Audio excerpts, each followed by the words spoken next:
Every election season, there's the cycle of news and the news media looking for any little bit that they can tug on, any little thing that they can do to expose one politician or another. In 2016, there was a rumor about the Steele dossier, about Trump and his collusion with Putin, which turns out was debunked. The whole thing was made up, but it was a rumor that was circulating, and it was hoped to overturn that election. In 2008, there was the rumor that maybe Barack Obama wasn't born in America. He wasn't a naturally born citizen, and they were asking, remember all the, where's the birth certificate? Where's the birth certificate? He finally released a long form of that. In 1988, there was a rumor going around that Dukakis' wife, Kit Dukakis, had burned an American flag. Even though that was never proven, there's always these little things that the media are trying to grab onto to try to exploit in order to make one of the candidates look bad. Every single one of us have dealt with rumors or stories about us that are untrue, or things that you really wish hadn't gotten out there somehow get out there. People tell me often afterward what they heard about me or what they heard about the church, and it often keeps people away, and I've realized nothing I can do about that. All of us also then have been guilty of spreading rumors as well, gossiping, saying things that really didn't need to be said about other people.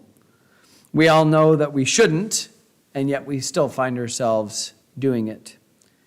So what does Proverbs say about rumors and gossip and talking about other people?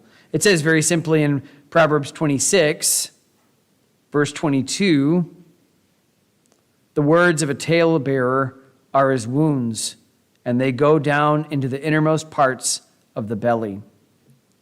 Let's first ask the question, what is a talebearer? That's the word that's used here in this verse. What is a talebearer? The Hebrew word is the word nergain. It means to roll to pieces or to slander.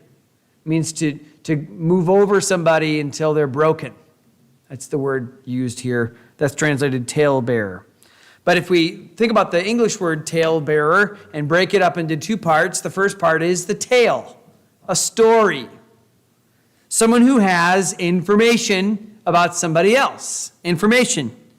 We're always taking in information all around us. And especially in the age that we're in, we're used to taking in a lot of information.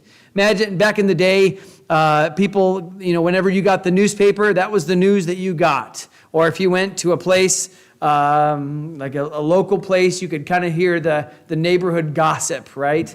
But we're taking in so much information right now, and everybody has information to share.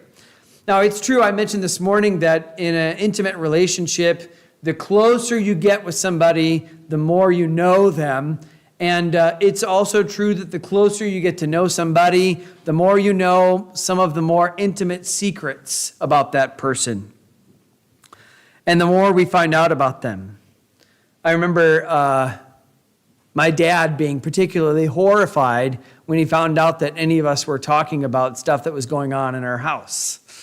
Even if it was something that was pretty innocuous. I remember distinctly talking with a guy named Terry after church, and as my dad walked up, Terry said, I've been learning about what it's like in the Hawn household. And my dad did not like that. That's a core memory for me. Some kind of memory of my dad being like, don't talk about what goes on at our house. Now, it wasn't anything bad. It wasn't like we were being beaten or anything. I mean, we were, but we all had it coming.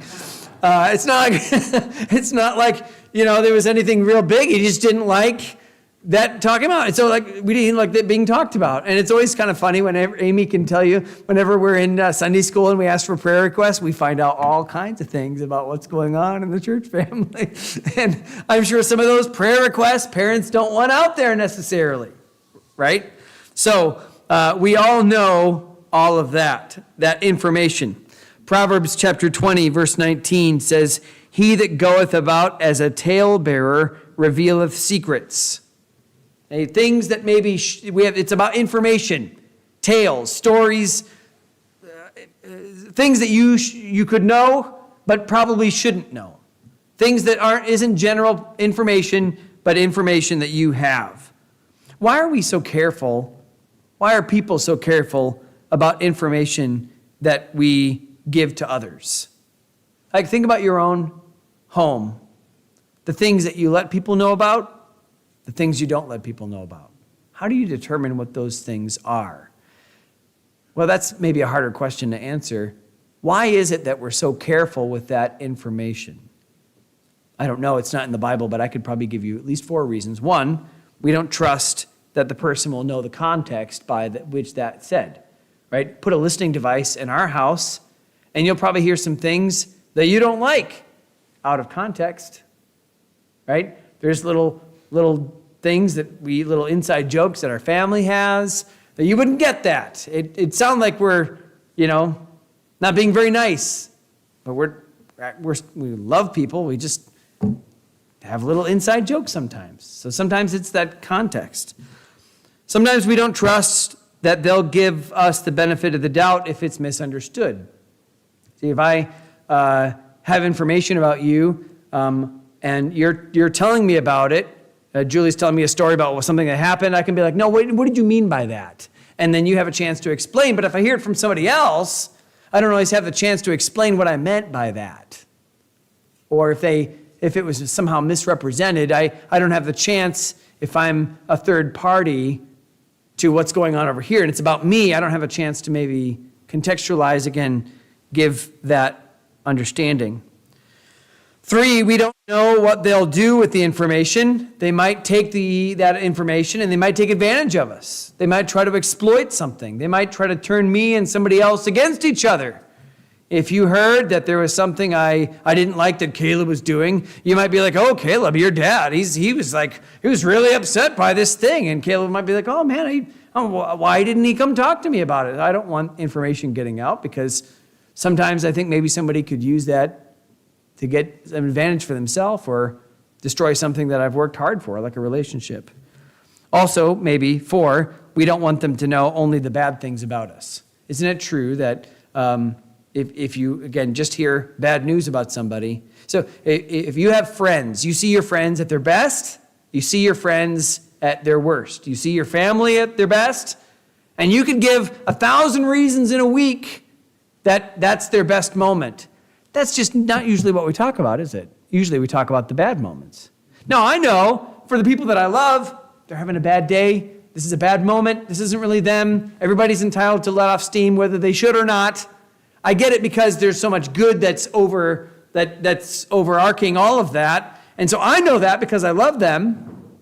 The other person maybe wouldn't get that. They just get that bad story. They just get that one snapshot of my not good moment. So that's why we're so careful about the information that we give to other people, because you don't have the whole picture, whereas those that you love and know do. The word gossip, interestingly enough, if you look at the etymology of it, it's actually kind of a change from the words God and sib, which God is like godparents.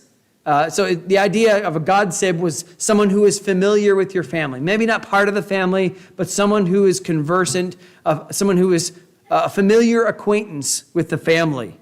And that relationship, someone who is a close family friend, but was talking about what happened in the home, that came to be known as gossip.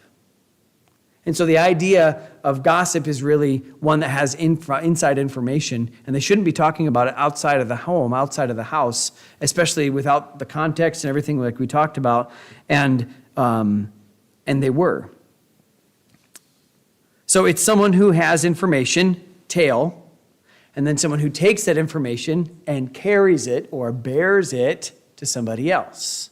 They go and tell somebody else what information they know. When we get information, we generally convey that to others. Sometimes because there's nothing better to talk about. We're just looking for something to say, and so we tell information.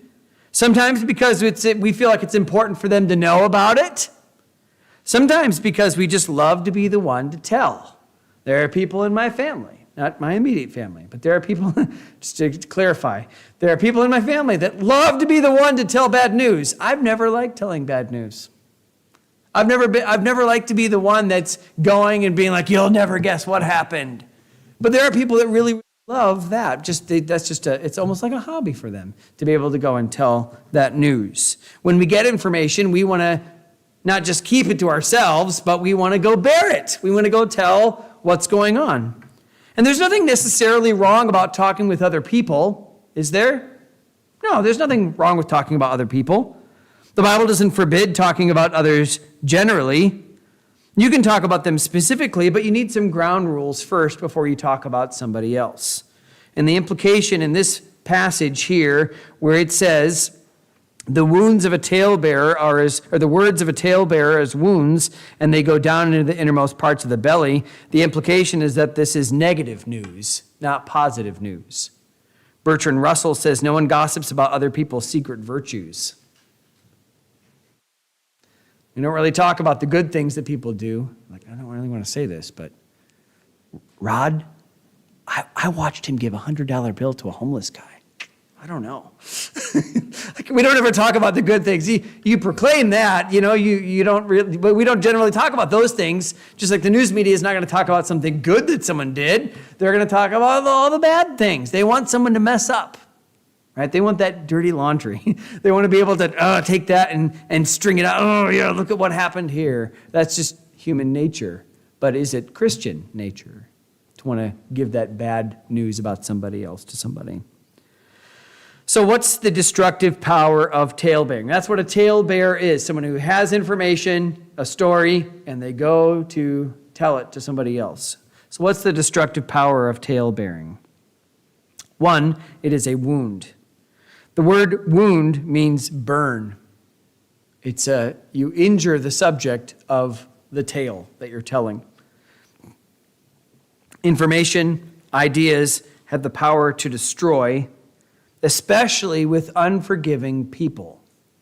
It may be that you hear a story. Amy and I will talk to each other about some negative things that our children have done, but it's always in the context of love and correction and wanting to know what we can do about this. It's never about gossip. It's never about what we're going to do to try to destroy this child. It's always about what can we do to help them and improve them, right? And that information has the potential to be good. But often when we share negative information, we're actually potentially going to destroy a life, going to hurt somebody. They're going to be wounds, not something good. Forgive me, I had to get this in a different format, so I need to look at it real quick. So this idea of wound being a burn, it can burn away a reputation. You can burn away the chance that that person has to have a fair shake in the future. Now all of a sudden they're not starting off at zero, they're starting off in the negative when they meet somebody else, when they talk to somebody else. Now all of a sudden you already have a negative impression of them, and whereas normally you meet somebody, you give them the benefit of the doubt, right? I don't know you, but I'm willing to at least give you a chance. But when you hear something beforehand, you're already predisposed to not trust them, not like them, to think them a fool or some other aspect. It can also burn away the benefit of the doubt. You often only get one chance to do the right thing, to get it right, that first impression, and a rumor, gossip involved, a tale that's been told can ruin that chance. Notice it says not just that it burns away, that it can wound somebody in that way, but it also says in verse 22, they go down into the innermost parts of the belly. Now, I looked at commentators, and there's two different ways that commentators think that this is talking about, this idea of it going down into the innermost parts of the belly. And I think both of them, I don't know which one it is, honestly. Probably the first one, but I'll give you both anyway. One is that it hurts the person down deep, that it's not a surface level scratch. When you tell a story about somebody else, when I tell a story that's negative, whether it's true or not, about you, that deeply hurts you. That can deeply, again, not just ruin chances, but when you find out that that person said that or what's been said about you, that can deeply hurt you for a long time. Talking with an officer this week, and he talked about how the suicide rates are high because he said when we were in school, you had school from 8 to 3 or whatever, and then you were done. Now, the bullying, it doesn't stop at 3. Now it goes home with you. And all night you've got your phone on you from 3 to 2 in the morning, you're hearing what everybody's saying about you, and words are killing kids because of social media, right? Those negative words, the rumors. If some girl gets something said about her in a school, that could be the end of everything. That goes down deep. Some boy, some rumor gets started about some boy in school, that could be the end of him. It wounds you down deep inside. Most people can recover from a physical wound, but not words. Not a story that's been told, not personal information, true or otherwise, that's damaging, that's been leaked. And in some cases, healing may never take place. It's hard to squelch rumors. Do you remember high school? Do you remember some people in high school? Do you remember some of the stories? Think about some of the people you went to high school with. How many years has it been? You still remember that about them. That rumor that was going around about them. When you think about them, how many years later, decades later, you're still thinking about that thing that you heard about that person. Those don't go away. And those can go down deep into a person and wound them. That's something they can take with them for the rest of their life. That's the destructive power of negative words and gossip. The other translation of this and the other understanding of this idea of it going down into the innermost part is when it says they go down into the innermost parts of the belly, it's actually talking about the people that hear it, not the person themselves. So the idea that some of the translators have talked about like a delicious morsel, that when someone comes and says something to you, you're like, ooh, yeah. I want to hear what you have to say. No, you got some information? Yeah, I want to tell me that. I like that. Sometimes there's something about us that wants to believe the worst in others. We want that story. I remember growing up, so we would often, there's nothing to do in Wakarusa, where I'm from, but there was a lot to do in South Bend, and so we would go from Wakarusa, drive kind of the back roads to get to South Bend, Indiana. And along the way, there was this house there, and I couldn't tell you why exactly, but if you went by the house and looked at the front door, either on the front door or at the window, there were always 2 dolls about this tall, and they always had their hands raised, just in the window. They're always dressing different outfits or whatever, but just 2 China dolls or whatever, about this tall, standing in the door, standing in the window. And I heard from one of my friends what this meant. This lady had twin daughters, and she one day wasn't paying attention, and those daughters got out of the house and went to the road and got hit by a car. And so every day that woman dresses up those dolls in the window, facing the road where her daughters died, waving with their hands. It's not true. I have no idea how that rumor got started.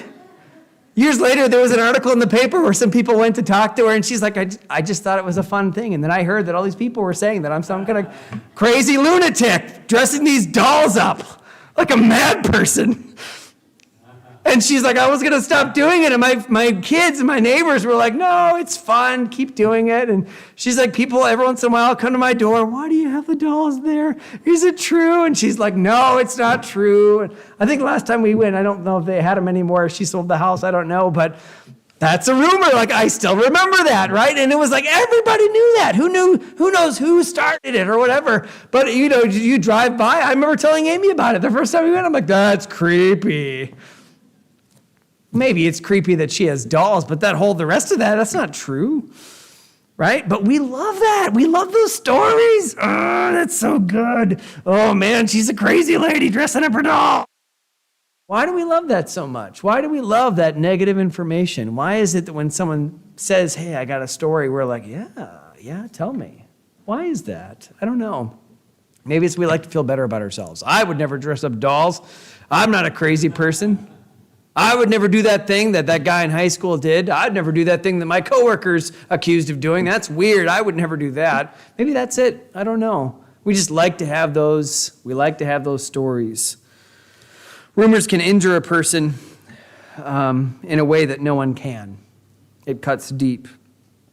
It's interesting that we doubt what is being shouted, and we are a lot more ready to accept what's being whispered. Now, such destruction Christians should never be a part of. So let's talk about then, what are some rules for bearing tales? You can't help if you have tales, right? You get information. Everybody knows information about other people. What do you do with that information? How do you know whether you should share it or not? 1, if it's not true, don't say it. That's simple enough, right? If it's not true, don't say it. Obviously, saying anything that's untrue is a lie. You have to be diligent to make sure that the information is correct before you say it. And what's the best way to do that? To go to the source. Now, if you're not willing to do that, then guess what? Keep your mouth shut. I remember hearing something about a pastor in the area that people that worked for him, he owns a business in the area, and people were saying things that he was doing these things, and I thought, boy, I don't know if that's true or not. You know, I wouldn't want those kind of stories going around about me. Maybe I should go talk to him, but I did not have the guts to do it. I couldn't go confirm what was true, and I'm not sure he would tell me if it was true or not. So guess what? I'm not going to say anything to anybody because I don't know if it's true or not, and I sure would not want anyone who heard a story about Pastor Hawn to be telling it either. So now, if somebody came to me and said, listen, did you preach that the Bible is the Word of God? You believe every word? Well, yeah, guilty as charged. You know, feel free to spread that rumor all you want. I do, actually, yes. But if it's, I appreciate when people come to me and say, I heard this. Is that true? No, actually, that's not true. Here's what happened, whatever. Let me put some context to it. Let me put this, whatever. And if you hear any more of that, please put it to rest. I would want that. So if it's not true, then don't say it. Now, just because it's true doesn't mean you have to say it. But at least that's a good start. Number 1, if it's not true, don't say it. Number 2, if it's meant to be secret, don't say it. If it's meant to be something that's not generally shared, then don't say it. And this is always kind of awkward sometimes when it's good news. Like, oh, so-and-so is expecting. But I'm not sure they're ready to let everybody know yet. It's not my job to let everybody know that so-and-so is expecting or that they're going to be doing this or that they've made this decision. If it's not public knowledge, then I don't need to be the one to share it. And there are some people that really, really want to be the one to share it. Oh, I can't sit on that secret for very long. Well, if you're that kind of person who really hates to keep secrets, let me know. I'll for sure not tell you my secrets. But if it's a secret, then you don't tell anybody. We've had people who want to keep secret. People in the church that have said, don't tell anybody, but da-da-da-da. And they've told Amy and I, and we're like, why is this a secret? This is not a big deal. People could probably figure this out on their own anyway. But they didn't want anybody to know, so we just didn't say it. You know? If that's what they want, then okay.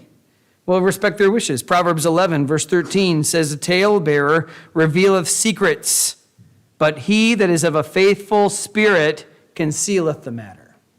I want to be known as a faithful friend, so I'll conceal something. Now again, within limitations, I understand sometimes people are like, can you keep a secret? And that's not the kind of secret you need to be keeping. You need to tell the authorities or somebody who can do something about it. But in general, we're just talking about things that not illegal, not harmful, but it could be harmful to that person if they want it secret and you're going to tell everybody. Sometimes it's just not worth telling. Socrates is said to have said this: strong minds discuss ideas, average minds discuss events, weak minds discuss people. Sometimes it's just not worth telling. It's not my secret. It's not my information. I'm going to not only not say anything, but stop caring so much that people know. So number 1, if it's not true, don't say it. Number 2, if it's meant to be kept secret, don't say it. Number 3, if it may cause strife, don't say it. If it's going to cause two people to fight, you and somebody else or two other people, then don't say it. Sometimes information will inflame a feud between people. I remember a friend of mine, so when we were in Wisconsin, we were going to this church, and there was this evangelist there, and had kind of an abrasive personality, just like to run over people. And I didn't really get along with him, but I didn't have anything against him or whatever. And anyway, but our friends were in the church. We moved up here, and our friends that first fall came up and visited us, and or maybe it was the year after, I don't know exactly, but our friends told us what the evangelist had told them in secret about me. Now, I don't know if it was supposed to be in secret, but I wasn't around. He didn't say it to me, he said it about me. And it was something that was unflattering. And I got mad. And for years, whenever I thought about that evangelist, I thought, man, he was never very nice to me, but he actually thought that about me? What a jerk. Oh, man, what a guy. Man, I never want to see that guy again. And I told other people, like, I will never have him in. Yeah, that guy, he's whatever. You know, I don't like that guy. I don't know what his deal is, whatever. And no, did he say it? Yeah. I mean, was it true that he said it? Yeah, he said it. Did I need to know? No. Like, what good did that do? It just made me like kind of angry and bitter. I heard that he was over in Fargo, and so our family went over there to see him. And I shook hands with him. He said, "Hey, good to see you. You still preaching the book?" I said, "Yep." And everything was fine. Like, he was super nice to me. I don't know where all that, I mean, people change. I get that. Maybe, again, he probably did say it, but man, I didn't need all those years of thinking of him in one way because somebody else thought they would tell that thing. It wasn't my right to know. I didn't need to know. It didn't help me. So, I don't know. I don't know why people have to do that. So people just love to create controversy, but that's not the Christian way. Proverbs 26, look at verse 20. Where no wood is, there the fire goeth out. Thank you for the camping lesson. What does that have to do with anything? Well, look at next. So, where there's no talebearer, the strife ceaseth. When you got somebody who's not running their mouth about other people, guess what? All the strife goes away. But when you got somebody who just loves to bear those tales, talk about what other people are doing, guess what you're going to find? You're going to find conflict. You're going to find strife. So, if it's going to cause strife, don't say it. We as Christians want to be peacemakers, right? That's our job as Christians, are to be peacemakers. Now, sometimes you have to talk to somebody. Sometimes you have to tell somebody, even if it does cause strife. Sometimes you have to be able to say it, even though you know it's going to cause strife. Someone sins, you need to go confront them, but it has to be with the intent to forgive that person, not because you're trying to destroy them.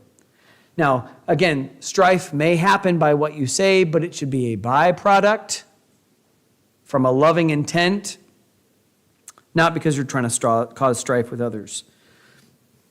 4, if it causes someone to think less of somebody, don't say it. We hear things.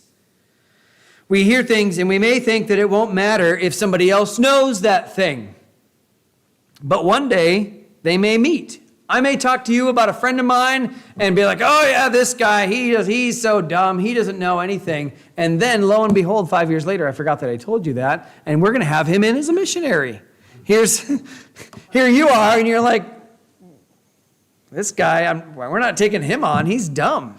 The pastor told this story about him. So it may be that the person that you're talking about that will never meet, but they might, right? And you've now sinned against this person, and you've given this other person a reason to sin against this person. And they're starting off behind already. Sometimes we need to. Sometimes we have to be able to say something about somebody else. You know? For instance, you ask me, hey, could you recommend a carpet layer? I'm like, well, I can tell you our negative experience with these carpet people, or I can tell you that this plumber, we didn't have a great experience with them, so I would go with these people. You could just say, here are the people that I like. You don't have to say, here are the people I wouldn't go with. You know, you don't have to blow somebody up. But at least, again, you're trying to, like, I'm not trying to make you think badly of this person. I just didn't have the most positive experience about that. And that's the area where it's, I think, sometimes really hard to know where those lines are. I just don't want to be the kind of person that's always critical and negative about other people. Something I think all of us struggle with, something I struggle with is not being critical and negative and it's not quite the way it should be, because we're living in this American society where everything has to be like at this level. And if it's not at that level, then we super let people know about that. And that's not, again, the Christian way either. John Gill in his commentary said this: they pretend to be afflicted with the case they tell, and to be grieved for the failings and infirmities of those they're secretly exposing, when at the same time they rejoice at them. Like, I don't really want to tell you this, but, it's so sad what happened. But would you like to know? There's a little just joy in doing that. And again, that is not the Christian way. You may find later out that you were wrong. And when you find out that you were wrong, you can't go back generally and fix that. The person's already formed an opinion, and you've already formed an opinion in someone's mind about them. Proverbs 16, verse 28 says, a whisperer separateth chief friends. That word whisperer is the same word as talebearer. Somebody who's trying to share information. They can actually separate good friends. We ought to want to share edifying information and build other people up. If we're going to share anything about other people, it should be against what Bertrand Russell says, sharing those secret virtues. I don't know about this, but this guy was a really good guy, really super. We've had a lot of good, this person, you'll just love him. And I'm trying to get in the habit of that when someone, if I can, I'll say, boy, one of the best think of something positive to say about the person, because there's so much of it wasn't quite just like it should be, and implant this negative impression about somebody. Proverbs 17:9 says, he that covereth a transgression seeketh love, but he that repeateth a matter separateth very friends. Someone sins against me. You know who needs to know about that? That friend that sinned against me. I go and talk to them. We get it reconciled, and that's it. I don't need to tell anybody else. I could separate friends, or I could, in love, conceal the matter and let it go by. I would want the same thing for me. You would want the same thing for you. If that information is damaging, we have to do the best to mitigate that information. Now, this is hard, again, because it goes for common information as well. There's all kinds of people that we're being tempted to speak evil of, even those in power. And did you hear what so-and-so did, this celebrity, this politician? Did you hear what they did? And the whole intent of me sharing that is to share negative information. Now, again, sometimes if you're trying to influence somebody's vote, sometimes if you're with a close friend and you're frustrated, I'm not saying you can't ever say anything bad about anybody, because Paul did. We have people in the Bible, we know that they did the wrong thing and that Paul had to turn them over to Satan. So it's not like I can't say anything negative, but there's a spirit there about which we do it. And when we need to call people out, most of the time we don't. But we like to, and so we do. So before I tell this person something about somebody else, before I bear this tale to you, I want to ask myself, 1, is it true?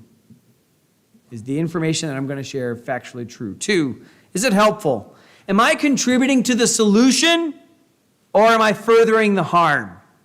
Am I sharing with a heart of love to help that person and to bring these two together, or am I trying to foment strife?